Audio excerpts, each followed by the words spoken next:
that we are not so fortunate, like our soldiers, who have the opportunity to sacrifice their life for the country. But my dear friends, don't get disheartened.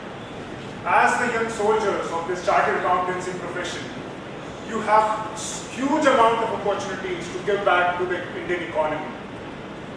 One of the most revolutionary reforms that is going to take place in India will be the GST. After 1991, this will be the most influential taxation reform which will be going to take place. Good evening, my dear friends. I am Vipin.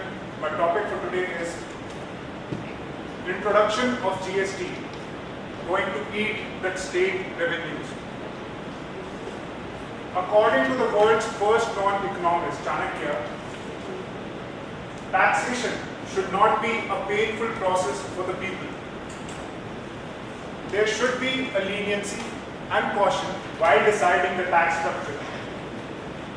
Government should collect taxes acting like a honeybee, which sucks the right amount of honey from the flower so that both can survive.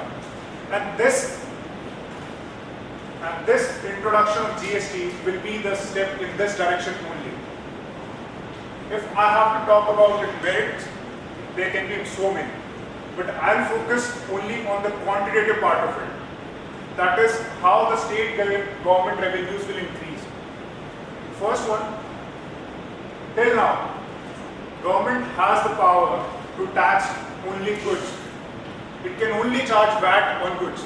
It doesn't have power to charge services. After the introduction of GST, government will get power to charge even services. Definitely their revenue will increase.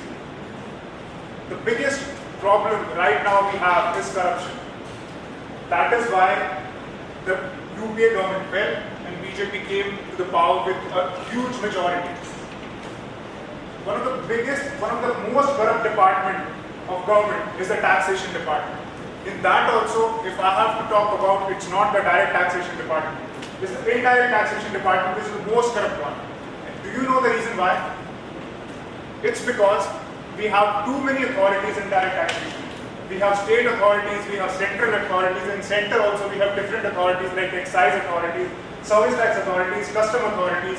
When we go to states, the situation becomes more worse. Because there, we don't have that infrastructure, the knowledge which requires.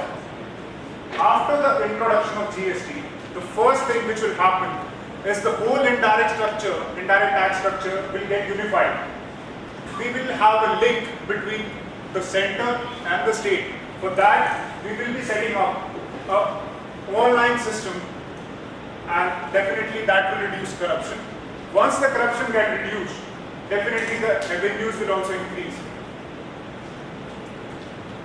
At this moment, whenever we import any goods, there is only custom duties on it. After the introduction of GST, the GST will also be on it. And GST includes a part for state governments also. But my dear friends, there is a flip side of this also. I hope all of you know what is the biggest reason why GST has not come till now, even after the introduction of the first white paper in year 2009. I hope everybody knows, because state government doesn't agree to the proposal of the center governments. But do you know the reason? What is the biggest reason why they are not agreeing to the proposals? It's not the revenue loss. It's not the control loss. It is the trust which they have lost in the center government. Because center government, whenever says anything, it does not do it. In 2009, Finance Minister P. Chidambaram said that I am proposing a 9,000 crore budget for the state governments for the compensation of CST. After 2 days of his speech, he issued a clarification. He said the amount has been reduced from 9,000 to 1,900 crore.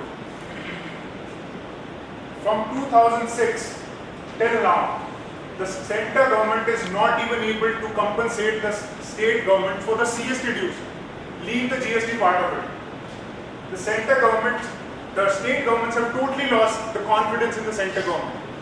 There are thousands and thousands of crores which is still pending on the part of center government to pay to the state governments only on the CST part, not about GST.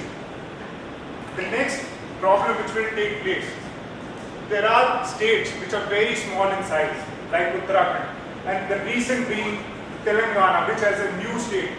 For them to set up a so huge infrastructure facility, the online system, there will be a huge amount of investment which will be flowing in. And after that, they have to at least wait for 15-20 years to get that benefit. And for a state which is new, I don't think they'll first go for this implementation because they'll be having some other priorities also. The last but not the least, the biggest argument for GST, in favor of GST, is that once the GST will be implemented, the inflation will drastically reduce. I don't agree with it. The reason being, petroleum products are out of the purview of GST. One of the biggest reasons for the inflation is the price of petroleum products. And if the prices of petroleum products will not change even after the implementation of GST, I don't think there will be a huge difference in the inflation also. In the end, I just want to conclude. For every change, there is a resistance. There is a positive side of it, there is a negative side of it. But as we are professionals, we always take decision on the basis of cost-benefit analysis. If I have to decide on the basis of cost-benefit analysis, I will choose GST implementation. Because the cost is very less in comparison to benefits which the GST will going to give us. And my dear friends, we have a golden opportunity as we, the youngest chartered accountants, we have a golden opportunity to enter in this field and make our lives better. Thank you.